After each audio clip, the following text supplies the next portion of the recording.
miraculous favors granted by her intercession, and the affluence of pilgrims to the shrine. During this special ceremony, Father Frederick carried the crown, which was placed on the head of the statue by the Bishop of Trois-Rivieres, His Excellence Bishop Cloutier. In the first part of the 20th century, the pilgrimages are developed. However, the year 1954 is officially dedicated to the Virgin Mary, and the people's response is very positive. They come in crowds to pray at the shrine. It is also the 50th anniversary of the Virgin's coronation and the centennial of the dogma of the Immaculate Conception. In this year of the Marian Congress, bishops from different parts of the country come to the shrine. For the occasion, the papal delegate proceeds to the second crowning of the Virgin's statue.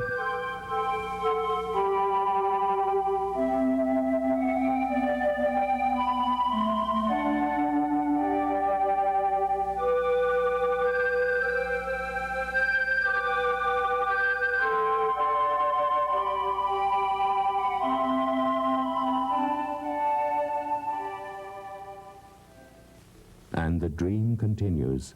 A project of building a large basilica dates back to 1918.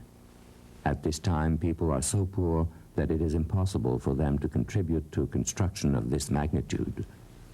It is only 20 years later that some funds are raised. The 5th of August, 1955, it is possible to start digging the foundations. This basilica is the expression of the people's faith.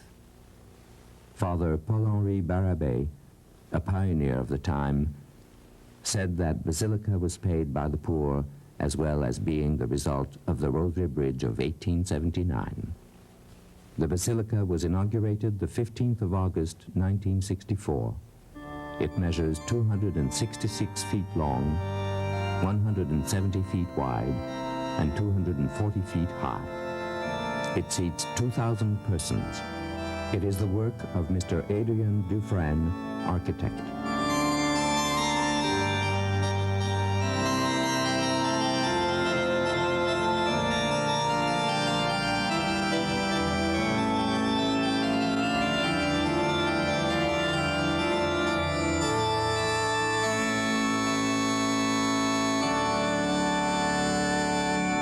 The magnificent stained glass windows are the work of Father Jan Tillemans, Oblate of Mary Immaculate. These windows are of precious antique glass. Father Tillemans chose a glass similar to that found in the French cathedrals of Chartres, Reims, and Beauvais. Each piece is hand-cut. Father Tillemans worked 8 years at this masterpiece. Today we can admire this work and discover the many shades drawn by the sun through the glass.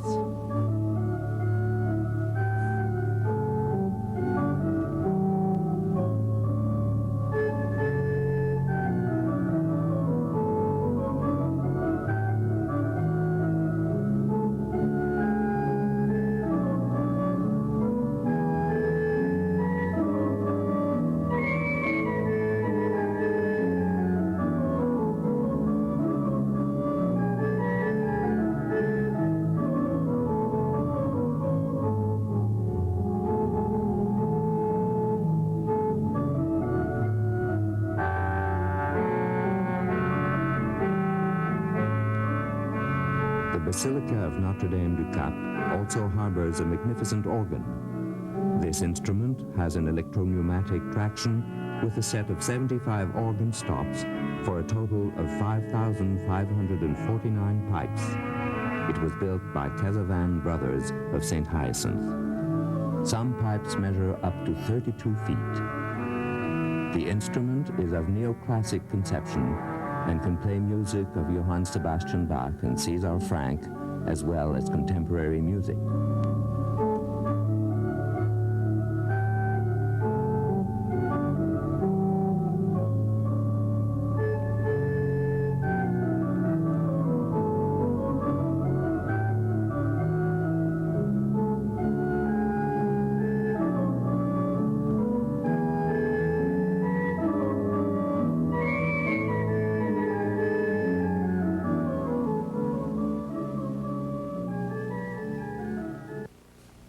these services would be useless if pilgrims didn't come to this place to pray.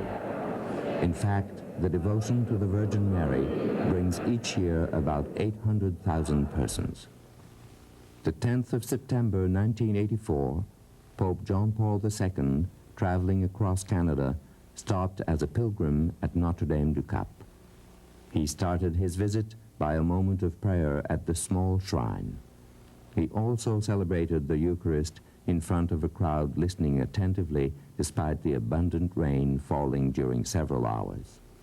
The 7th of June 1987 was the official opening of the Marian year. The people's devotion is as ardent as ever. A crowd of 10,000 people was on the shrine grounds to celebrate this event and participate in the Eucharist presided by Cardinal Louis-Albert Vachon. The day before, the shrine was connected by satellite with 15 other shrines located in different countries of the world during the recitation of the Rosary by the Pope in Rome. For more than 100 years, pilgrims have been coming to pray at the shrine of Notre-Dame-du-Cap. If we consider the humble wood chapel built by Sir Pierre Boucher, and also the one built in 1714, and of course the zeal and the devotion of Fathers Désilet and Frederick, we can assert that God himself has blessed this place of pilgrimage. Millions of pilgrims have come here to implore the Mother of Jesus. At the same time, others walk the grounds and rest in this haven of peace. Such is life at the shrine of Notre-Dame-du-Cap. It is a true mission on the spot. This mission is to express continually the mercy and tenderness of God for his people. It is a mission of our time for all the women and the men of our world.